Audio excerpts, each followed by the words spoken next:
और क्यों परेशान है 5 मिनट के अंदर मैं वो बातें बताऊंगा और सिर्फ उन बातों पे चर्चा करूंगा जिनके बारे में अफवाहें फैलाई जाती हैं, क्योंकि आम आदमी पार्टी की विचारधारा को किसी माध्यम का मोहताज नहीं। आम आदमी पार्टी की विचारधारा हमारा काम बोलता है। पंजाब में भी, दिल्ली में भी हमारा काम बोलेगा। हम पहली और आखिरी ऐसी पार्टी है हिंदुस्तान में शायद जो अपने काम के नाम पे वोट मांगते हैं, इसलिए काम गिनवाने की जरूरत नहीं है। लेकिन जो अफवाहें फैलाई जाती हैं आम आदमी पार्टी के बारे में, उनसे सावधान रहने की बहुत जरूरत है। क्योंकि हम क्या करते हैं, आज तक हरियाणा में क्या करते आए हैं, कभी जात पात के नाम पे वोट दे देते हैं, कभी चौधर के नाम पे वोट दे देते हैं, भाई इलाके की चौधर आ जाएगी, कभी ऊंच नीच के नाम पे वोट दे देते हैं, और उससे भी बुरी बात कभी कभी धर्म के नाम पे भी बहक जाते हैं। इसलिए जब हम काम कराने जाते हैं, जब बोलते हैं भाई बिजली दे दो, पानी दे दो, सड़क बनवा दो, तो नेता कहते हैं हाँ क्या जरूरत है तुम्हारा काम करने की, जब टाइम आएगा चुनाव का तो तुमको हम फिर वही जात पात धर्म समझाएंगे, तुम फिर हमें वोट दे दोगे। इसलिए अब समय बदल रहा है, लोगों के विचार बदल रहे हैं। लोगों के विचार में धीरे धीरे ये बात आ रही है कि आजादी के बाद 75 साल तक मूर्ख बनाया गया जनता को। उनको जो सुविधाएं आजादी के तुरंत बाद मिल जानी चाहिए थी, वो 75 साल में भी नहीं मिल पाई। कभी आपने सोचा है, शहीद भगत सिंह के अनुयायी हैं हम लोग, उनकी फोटो लगा के रखते हैं, उनके सिद्धांतों पे चलते हैं, बाबा साहब अम्बेडकर के सिद्धांतों पे चलते हैं। कभी आपने सोचा है कि शहीद भगत सिंह जी जैसे शहीद जितने भी थे आजादी से पहले, क्या रहा होगा उनके मन में जब फांसी का फंदा चूमते थे? कभी ऐसे अकेले बैठ के सोचा हो? क्योंकि मैं तो सोचता हूं कई बार, ऐसा क्या होगा कि आदमी ये सोचे कि मेरी जान कीमती नहीं है, इससे ज्यादा महत्वपूर्ण कुछ है। ऐसी एक भावना होती है। जब वो लोग शहीद हुए होंगे तो उन्होंने ये सोचा होगा कि ये जो अंग्रेज हम पे राज करते हैं, इनके बच्चे इतनी अच्छी शिक्षा पाते हैं, इतने अच्छे कपड़े पहनते हैं, इतनी अच्छी सुविधाएं लेते हैं, अगर मेरा देश आजाद हो गया तो शायद हमारी आने वाली पीढ़ियां भी ये सारी सुविधाएं मिल सकेंगी उनको, ये अच्छी शिक्षा, अच्छा स्वास्थ्य सुविधाएं, अच्छे कपड़े, अच्छा रहन सहन मिल सकेगा। ये सोच करके जितने भी शहीदों ने कुर्बानी दी आजादी के लिए, ये सोच के दी थी। लेकिन 75 साल बीत गए, मिल गया क्या? आपके भी गांव में स्कूल होगा, अस्पताल होगा, मुझे तो ये पता है, और बहुत सारे गांव में यही स्थिति, आपके यहां भी यही स्थिति है। आप खुद पैसा इकट्ठा कर करके इन सर्विसेज को चला रहे हो किसी तरीके से। ये स्टेडियम बना दिया, मान लो सरकार बना के थोड़ी याद करती है, चलाने का जिम्मा आप लोगों पे छोड़ रखा होगा। मैं निश्चित तौर पे कह सकता हूं, अगर ठीक कर सकता है कोई गांव में, अगर कोई भी हो तो सरकार ने नहीं बनाया, हमने ही बनाया। ये आपने ही बनाया, ये और बड़ी बात है कि ये आपने ही बनाया और आप ही चला रहे हो इसको। तो जो जिम्मेदारी सरकार की थी, सरकार उससे हमेशा बचती रही, भागती रही, और इसलिए अब लोगों के मन में यह है कि अब एक ऐसी सरकार लानी है जो अपनी जिम्मेदारी को पूरी ताकत से निभाए और हमें मूलभूत सुविधाएं उपलब्ध करा सके। हम कोई नई बात तो मांग नहीं रहे, हम तो दिल्ली के अंदर सरकार चला रहे हैं, और ऐसी सरकार चला रहे हैं जिसने 3 चुनाव जीते। तीनों चुनाव में से किसी भी चुनाव में अरविंद केजरीवाल जी ने गिड़गिड़ाते हुए वोट नहीं मांगा जैसे दूसरी पॉलिटिकल पार्टियां मांगती हैं। सीना ठोक के लोगों के बीच में जाते हैं और बोलते हैं अगर काम किया हो तो वोट देना, वरना वोट मत देना। और लोग पहले से ज्यादा वोट देते हैं, हर बार वोट देते हैं। अब बीजेपी ने तरह तरह के शगुफे फैलाने की कोशिश की। पहले सत्येंद्र जैन जी को अंदर डाल दिया, बोले भाई इन्होंने भ्रष्टाचार कर दिया, बहुत बड़ा भ्रष्टाचार कर दिया। अच्छा, ये लोग तो भ्रष्टाचार नहीं कर रहे, फिर भी लोगों को सुविधाएं नहीं दे पा रहे। हमें कहते हैं कि हम भ्रष्टाचार कर रहे हैं, उसके बाद भी सारी में दे देते हैं दिल्ली में। इनको गणित समझ नहीं आता, क्योंकि हम कहते हैं कि बीजेपी में ज्यादातर लोग क्या हैं, ठीक से पढ़े लिखे नहीं है। अनपढ़ होना कोई गुनाह नहीं है, लेकिन अगर कोई मजबूरी में अनपढ़ रहा हो, जिसको सुविधाएं नहीं मिल पाई, उसी की तो लड़ाई लड़ रहे हैं कि एक भी शख्स अनपढ़ नहीं रहना चाहिए पूरे हिंदुस्तान के अंदर। एक भी बच्चे को ऐसा ना हो कि अच्छी शिक्षा नहीं मिलती। आज के दिन में दिल्ली के अंदर प्राइवेट स्कूलों के जो मालिक हैं, बहुत से लोगों को मैं जानता हूं, उनके अंदर एक जबरदस्त खौफ पैदा हो गया है कि हमारा ये स्कूल आगे चलेगा कैसे। क्यों? क्योंकि सरकारी स्कूलों की इतनी शानदार व्यवस्था दिल्ली के अंदर कर दी। 4400 सीट हैं स्कूल ऑफ एक्सीलेंस में दिल्ली के अंदर। 92,000 एप्लीकेशन आई 4400 सीट के लिए सरकारी स्कूल के अंदर। ये आज के दिन में दिल्ली के स्कूलों की आज के दिन में बढ़ाई है, दिल्ली के स्कूलों में जो हमने काम किया। 4400 सीटों के लिए 92,000, मतलब ऐसा कंपटीशन हो रहा है जैसे आईआईटी के लिए। पहले प्राइवेट स्कूलों में, बड़े बड़े इंस्टीट्यूशन में एडमिशन के लिए सिफारिशें आती थी, आजकल हमारे पास सिफारिशें आती हैं जी सरकारी स्कूल में एडमिशन करा दो। ये वो भारत है जो हम बनाना चाहते हैं। ऐसी सूरत हम दिल्ली में, पंजाब में भी लाना चाहते हैं, हरियाणा में भी लाना चाहते हैं, पूरे हिंदुस्तान में लाना चाहते हैं। और इसीलिए भारतीय जनता पार्टी के सबसे ज्यादा पेट में दर्द अगर किसी पार्टी की वजह से है तो वो आम आदमी पार्टी है। सबसे ज्यादा। टीवी तो आप सारे देखते होंगे, टीवी। मंत्री बहुत हैं, सरकारें बहुत हैं, नेता बहुत हैं। क्यों पीछे पड़े हमारे ही नेताओं के? क्योंकि उनको पता है कि अगर ये जो काम कर रहे हैं इन्होंने और 2-4 साल कर दिया तो कोई भारतीय जनता पार्टी का और कांग्रेस का नाम लेवा ही नहीं बचेगा, कोई झंडा उठाने वाला नहीं बचेगा, क्योंकि मूलभूत सुविधाएं हर व्यक्ति को चाहिए होती है। अब मैं क्यों कह रहा हूं कि हरियाणा में बदलाव का वक्त है? हरियाणा में बदलाव का वक्त इसलिए है क्योंकि पहले हरियाणा को जी तोड़ तरीके से कांग्रेस ने लूटा। कांग्रेस ने खूब लूटा हरियाणा को। पहले खूब लूटने के बाद उन्होंने अपने साथी को, बीजेपी को, यह कहा कि अब आप आ जाओ, 5-10 साल आप लूट लो। तो उसके बाद भारतीय जनता पार्टी आई, उन्होंने लूटा। हरियाणा के लोगों का मन पिछले चुनाव में ही उतर गया था। मैं आपको उदाहरण के साथ बताऊंगा, मेरी बात गलत लगे तो बताना। पिछले चुनाव में बीजेपी को कितनी सीट मिली थी? 40 सीटें मिली थी बीजेपी को हरियाणा के अंदर। सरकार बनाने के लिए कितनी चाहिए होती हैं? 46 सीटें चाहिए होती हैं सरकार बनाने के लिए। यानी पिछली बार ही हरियाणा की जनता ने यह कह दिया था कि आप दोबारा नहीं चाहिए, आपकी सरकार नहीं बनानी। बीजेपी को हरा दिया था पिछली बार। लेकिन अमूमन ऐसा होता है कि अगर एक पॉलिटिकल पार्टी सरकार में हारती है तो विपक्षी दल की सरकार बन जाती है। हरियाणा के अंदर कांग्रेस पार्टी को भी लोगों ने बहुमत नहीं दिया। कांग्रेस पार्टी को भी 30-31 सीटें देके ये कहा कि आपसे भी हम त्रस्त हो चुके हैं, 70 साल तक आपको देखा है, आपको भी दोबारा सरकार में नहीं लाना चाहते। जेजेपी ने बीजेपी के खिलाफ वोट मांगा। जेजेपी ने यह कहा कि हम बीजेपी की सरकार बदलेंगे। उनको भी 10 सीटें दी। लोगों ने यह कहा कि ना, इतनी हैसियत नहीं है कि आप हरियाणा में सरकार बना सको, और आपके पुरखों के काम हमने देखे हैं। तो इसलिए तीनों बड़ी पार्टियों को हरियाणा की जनता पहले ही नकार चुकी है, खाली पड़ी है। हरियाणा की जनता के मन में खाली स्थान है। वो एक ऐसी पार्टी ढूंढ रहे हैं जिसके ऊपर वो विश्वास कर सके। और मुझे लगता है कि जिस तरीके से दिल्ली और पंजाब में काम हो रहे हैं, जहां हम गांव में जाते हैं, हमारे जाने से पहले, मेरे बताने से पहले गांव के लोग आके ये बताते हैं कि आपकी सरकार जो काम कर रही है उसमें कोई दो राय नहीं कि 2024 में हरियाणा में पूर्ण बहुमत की सरकार बनेगी हमारे। क्या काम कर रहे हैं? आप भी कहोगे ऐसा क्या काम कर रहे हैं? मैं पड़ोस के उदाहरण दे दे के आपको बताऊंगा। अभी कुछ दिन पहले की बात है, जब हमारे मुख्यमंत्री, बारिश हो गई, सबकी फसलें खराब हो गई, दूर दूर तक पूरे हरियाणा में लगभग 6-7 लाख किसानों की फसलें खराब हुई हैं। जब हमारे मुख्यमंत्री हेलीकॉप्टर में बैठ के फसलों का जायजा ले रहे थे, आज तक सुना है आपने? मैंने तो 15 साल पत्रकारिता भी कर ली। ये तो मैंने सुना था कि अगर बाढ़ आ जाए तो जाने का रास्ता नहीं होता, इसलिए हेलीकॉप्टर से ऊपर से मुआयना करते हैं कि कितना डूब गए। लेकिन आज तक मैंने ये नहीं सुना कि हेलीकॉप्टर में बैठ के और आप ये जायजा कर सकते हो कि खेत में फसल कितनी बर्बाद हो गई। ये हमारा पहला मुख्यमंत्री जिसको ना सिर पता खेती का, ना पैर पता, कुछ नहीं पता उसको। तो हेलीकॉप्टर में बैठ के उन्होंने निर्णय ले लिया कि हम ठीक है जी, लग रहा है मुआवजा लेंगे। एक हेलीकॉप्टर की राइड हो गई और आके नीचे कह दिया कि ठीक है, लग रहा है मुआवजा देंगे। कब देंगे भाई? ये नहीं बताया कब। बोले मई में देंगे। मई में देंगे? फसल आनी थी अभी, मुआवजा देंगे ये मई में जाके। गिरदावरी अभी तक पूरी नहीं हुई, पोर्टल खेल रहे हैं, कुछ पता नहीं है क्या देंगे, कितना देंगे, किसको कैसे देंगे। पंजाब के अंदर भगवंत मान जी खेत के अंदर गए, किसानों का दर्द समझा, नुकसान का जायजा लिया और वहीं उसी जगह से यह ऐलान किया कि 10 दिन के अंदर अंदर 15,000 रुपए एकड़ के हिसाब से मुआवजा किसानों के खाते में पहुंच जाएगा। गिरदावरी कैसे होगी, क्या होगा, वो सब अफसर जाने। 10 दिन के अंदर अंदर खाते में पैसा पहुंचाने की जिम्मेदारी ली और उसको करके भी दिखाएंगे। अभी 5-7 दिन और बचे हैं, उसके अंदर वहां पे उनके सबके किसानों के खाते में पैसा पहुंच जाएगा। कल की खबर है, हरियाणा में टोल के रेट बढ़ा दिए बहुत सारे, कई जगहों पे। कल की खबर है, पंजाब के अंदर भगवंत मान जी की सरकार आने के बाद 8 टोल बंद कर चुके हैं हम लोग कि बंद करो, ये लूट है, सरासर लूट है। एक्सटेंशन देते रहते हैं, अपने लोगों को ठेका दे रखा है। रोड सरकार बनाती है, सड़क सरकार बनाती है, हाईवे सरकार बनाती है और उसके बाद उसके ऊपर वसूली के लिए टोल टैक्स लगा के प्राइवेट कंपनियों को दे देते हैं कि लूटो खूब सारा और इसमें से हमें भी हिस्सा दे देना। तीसरी बात, ये कहते हैं कि आबकारी में घोटाला कर लिया हमने, कोई शराब में घोटाला कर लिया दिल्ली के अंदर।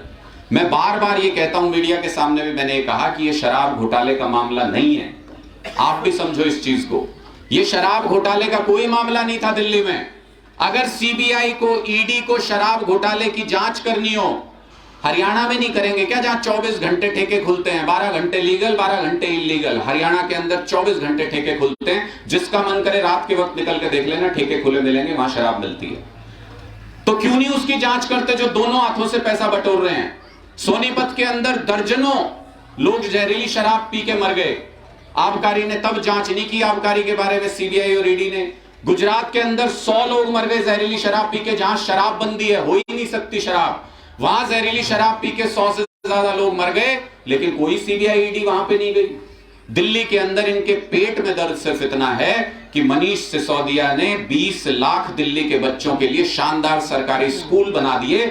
इनको यह लगने लगा कि अब तो पूरे देश में बच्चे ये कहेंगे कि हमें भी ऐसे स्कूल चाहिए जैसे दिल्ली के अंदर हैं, इसलिए इन्होंने कहा कि इस आदमी को जेल के अंदर डालो, ये बर्दाश्त नहीं है हमें। सत्येंद्र जैन का कसूर सिर्फ इतना है कि दिल्ली के अंदर सरकारी स्कूलों में दवाइयां, ऑपरेशन, सब कुछ मुफ्त मिलता है। ये सत्येंद्र जैन जी की योजना थी। इन्होंने कहा कि अब तो पूरे देश के अस्पतालों में लोग कहेंगे कि भाई हमें भी मुफ्त में चाहिए, सारे टेस्ट, सारी सुविधाएं, मोहल्ला क्लिनिक, सब कुछ चाहिए। इन्होंने कहा इनको भी जेल के अंदर डालो। यानी मोदी जी की आज के दिन में नीति क्या है देश में? मोदी जी की नीति सिर्फ एक बन गई कि जो देश के लिए अच्छा काम करे उसको उठा के जेल के अंदर डाल दो, और जो देश को लूटते हैं, बर्बाद करते हैं, उनके साथ जहाज में बैठ के घूमो।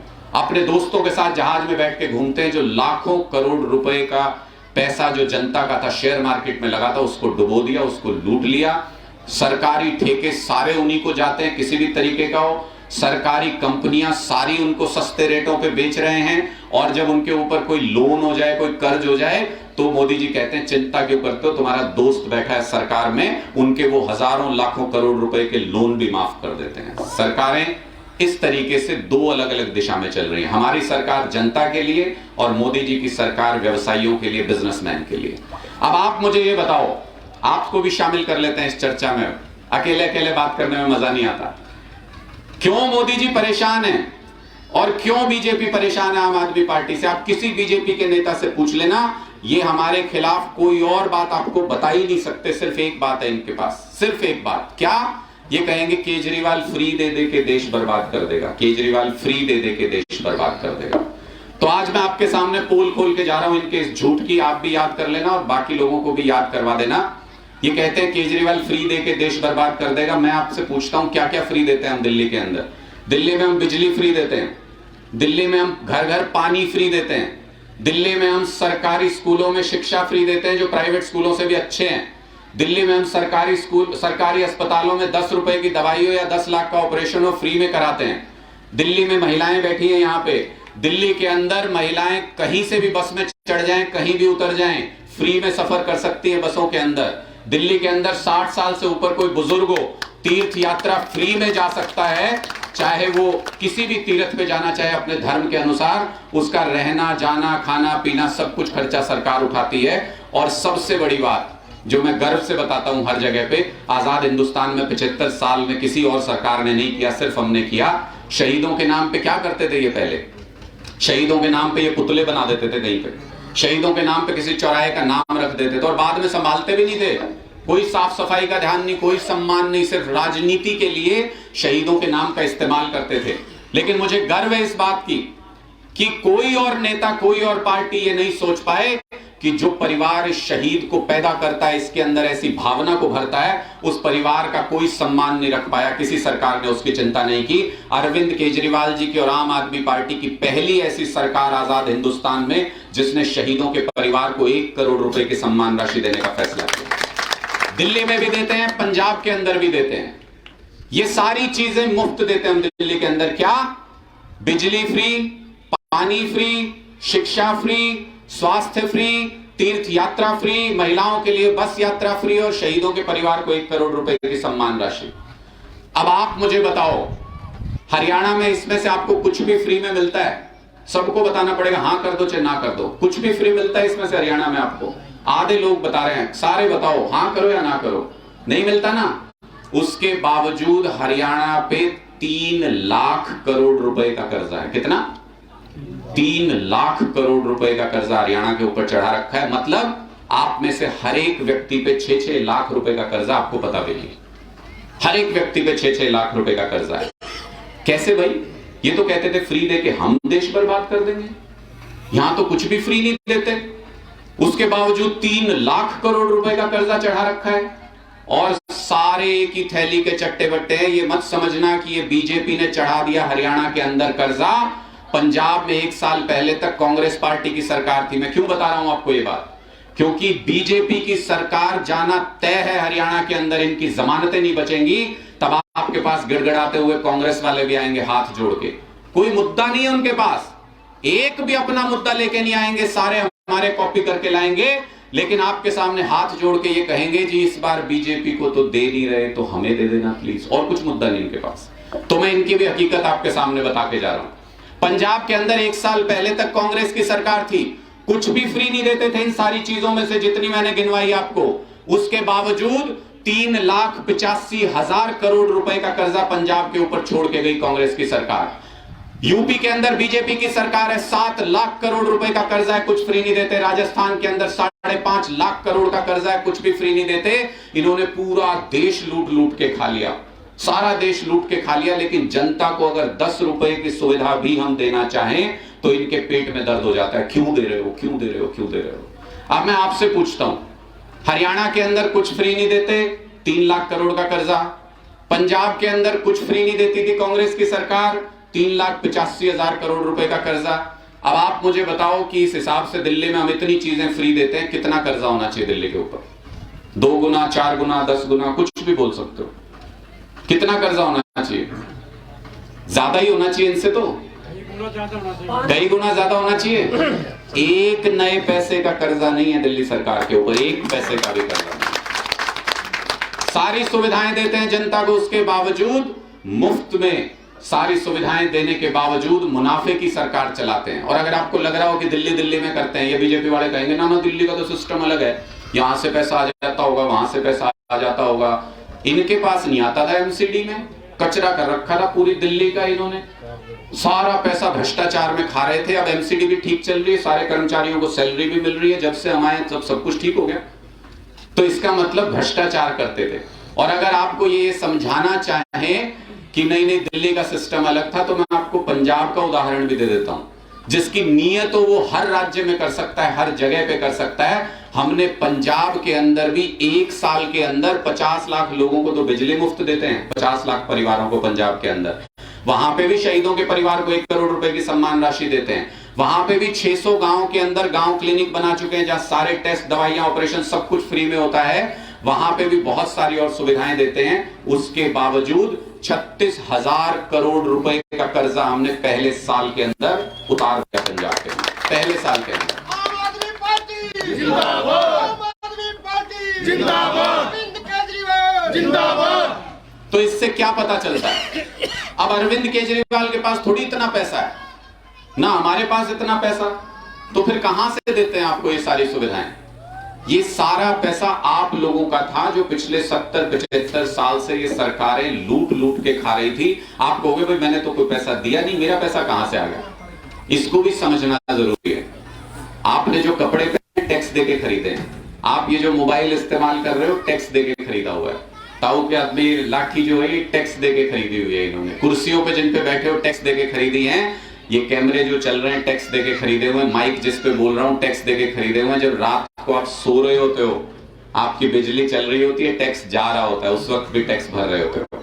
आजाद हिंदुस्तान में ये पहली ऐसी निकम्मी सरकार आई है जिसमें खाते भी जब आप हो तो टैक्स देते हो, खाने पे भी टैक्स लगा दिया इन्होंने। मतलब हम तो 24 घंटे टैक्स दे रहे हैं, सरकार को पैसा दे रहे हैं 24 घंटे। और कोई इस गलतफहमी में मत रहना कि मैं टैक्स नहीं भरता। हिंदुस्तान में जिस घड़ी कोई बच्चा पैदा होता है उसी वक्त से टैक्स भरना शुरू करता है। एक भी इंसान आप में से ऐसा नहीं है जो डायरेक्ट या इनडायरेक्ट टैक्स नहीं भरता, किसी न किसी रूप में आप सब टैक्स भरते हो।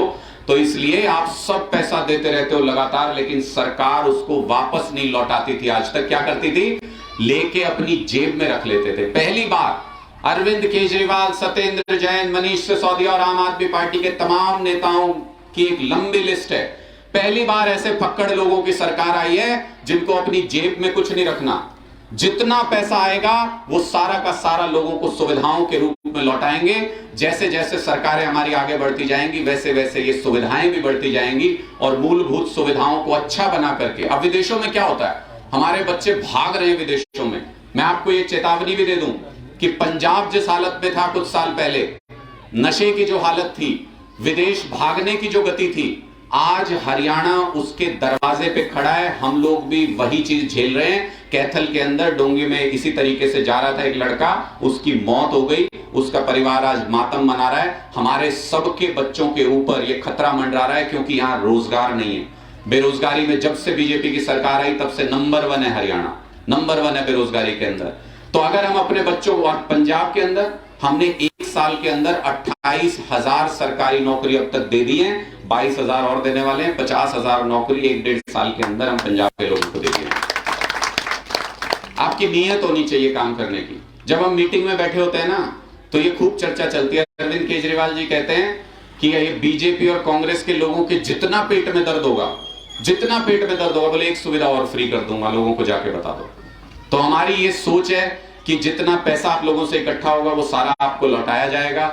और दूसरी सबसे बड़ी बात, हरियाणा के अंदर तो सेटिंग बहुत तगड़ी चल रही है पार्टियों की, बहुत तगड़ी सेटिंग है, बहुत तगड़ी सेटिंग है। मैं क्यों कह रहा हूं बहुत तगड़ी सेटिंग है कि एक महिला कोच का किस्सा आप सबने सुना होगा, अगर खबरों में सुना हो।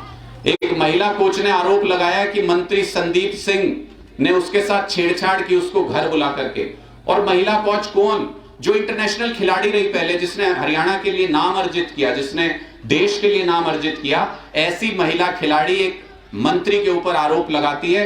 उसकी एफआईआर चंडीगढ़ पुलिस में दर्ज है, उसकी जांच चल रही है, लेकिन उसको मंत्री बना के पूरे हरियाणा के सिर पे बिठाया हुआ ऐसे व्यक्ति को, यह बताता है कि महिलाओं का कितना सम्मान करती है ये सरकार।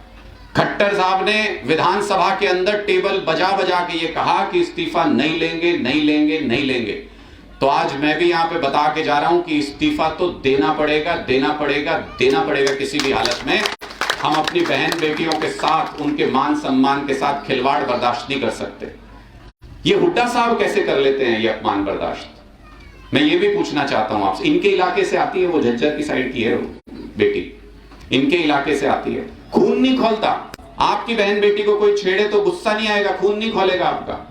ये कैसे लोग हैं जिनका खून नहीं खोलता? 45 दिन तक हुड्डा साहब ने अपने मुंह पे टेप लगा के रखी। संदीप सिंह के पड़ोस में रहते हैं, उनके घर की दीवार से दीवार मिलती है हुड्डा साहब की चंडीगढ़ में। एक बार भी संदीप सिंह के खिलाफ बोले नहीं। इसका मतलब अंदर खाने सेटिंग है भारतीय जनता पार्टी के साथ। ये हुड्डा नहीं है, ये बीजेपी का गुड्डा है, जिसमें बीजेपी जितनी चाबी भर देगी वो उतना फड़फड़ाएगा और उसके बाद शांत हो जाएगा। फिर बीजेपी दोबारा चाबी भरेगी। क्यों कह रहा हूं दोबारा चाबी भरने की बात? बार बार एक नहीं, दो नहीं, 10 किस्से बता सकता हूं। अब हमने एक पोस्टर कैंपेन चलाया। ये मोदी जी तानाशाही चला रहे पूरे देश के अंदर। हमने एक पोस्टर कैंपेन चलाया, भाई मोदी हटाओ देश बचाओ। इसमें क्या आपत्ति है? सारी राजनीतिक पार्टियां आजादी से लेकर आज तक ये कहती आई है, भाई इसको हटाओ जो सत्ता में, और हमको लाओ, इसको हटाओ और देश को बचाओ। लेकिन भारतीय जनता पार्टी सक पकाई हुई है, बौखलाई हुई है बुरी तरह से। उनका कहना है कि ये पोस्टर नहीं लगा सकते आप। क्यों भाई? अंग्रेजों के टाइम में शहीद भगत सिंह जी और उनके साथी पोस्टर लगाया करते, तब पुलिस उनको पकड़ा करती। तो क्या इसका मतलब वो वक्त वापस लौट रहा है? प्राइवेट कंपनी का गुलाम बना के मोदी सरकार हमको रखना चाहती है। तो हमने कहा कि ये बात तो बर्दाश्त नहीं होगी, पोस्टर तो हम लगाएंगे। आपको जेल में डालना हो जेल में डालो, लाठी मारनी हो लाठी मारो, हमको गिरफ्तार करना हो गिरफ्तार करो। बीजेपी ये काम कर रहा है। भारतीय जनता पार्टी से सकपकाई है, बौखलाई है। इस पोस्टर से तो समझ में आता है उनके नेता के बारे में हम बोल रहे हैं। लेकिन सोनीपत के अंदर नगर निगम ने एक कंप्लेंट दी कि शहर के अंदर ऐसे पोस्टर लगे। पुलिस को बोला कि एफआईआर दर्ज करो। सोनीपत में नगर निगम किसका है? मेयर किसका है? डिप्टी मेयर किसका है? कांग्रेस पार्टी का, और हुड्डा जी का बिल्कुल खास मेयर है सोनीपत के अंदर। उन्होंने हमारी एफआईआर कराने के लिए एप्लीकेशन दी पुलिस के अंदर। इसका क्या मतलब समझा जाए? क्या खेल है ये? राहुल गांधी की सदस्यता चली गई बेचारे की, उनकी पार्टी में तो कोई बोल नहीं रहा, तो हमारे नेता को उसके लिए भी बोलना पड़ रहा है, उसके लिए भी विपक्ष की भूमिका हमें निभानी पड़ रही है। लेकिन हरियाणा के अंदर भूपेंद्र हुड्डा जी का टीवी खोल के देख लेना, कोई भी इंटरनेट खोल के देख लेना, भूपेंद्र हुड्डा जी का आज तक इस मुद्दे पे एक भी बयान नहीं आया, एक बयान भी नहीं आया। इसका मतलब अंदर खाने फिक्सिंग है, सेटिंग है अंदर खाने।